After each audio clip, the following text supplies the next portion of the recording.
मित्रांनो, राज्यात अनुसूचित जमातीसह धनगर समाजातील विद्यार्थ्यांना उच्च शिक्षण घेत असताना राबवली जाणारी एक महत्त्वाची अशी योजना म्हणजे पंडित दीनदयाळ उपाध्याय स्वयं योजना आणि याच योजनेच्या संदर्भातील एक महत्त्वाचं अपडेट आजच्या व्हिडिओच्या माध्यमातून घेण्याचा प्रयत्न करणार आहोत. मित्रांनो, पंडित दीनदयाळ उपाध्याय स्वयं योजना ही योजना कशा प्रकारे राबवली जाते, अर्ज कसे करायचे, या योजनेच्या अटी शर्ती, पात्रतेचे निकष याबद्दल आपण यापूर्वी वेळोवेळी माहिती घेतलेली आहे.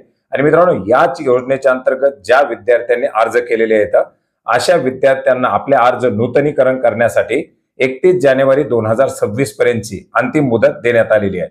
या कालावधीमध्ये जर विद्यार्थ्यांनी रिन्युअलसाठी आपले अर्ज महाडीबीटीवरती केले नाही तर नवीन विद्यार्थी याच्या अंतर्गत पात्र केले जाणार आहेत.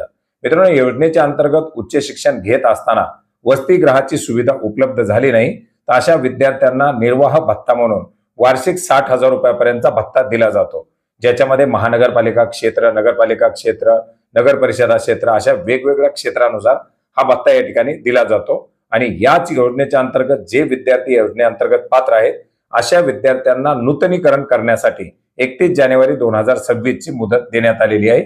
या मुदतीमध्ये जर विद्यार्थ्यांनी आपल्या अर्जाचं नूतनीकरण केलं नाही तर ते अर्ज अपात्र करून पुढे नवीन विद्यार्थ्यांना याच्यामध्ये पात्र केलं जाणार आहे.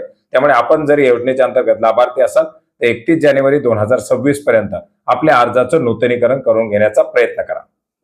धन्यवाद.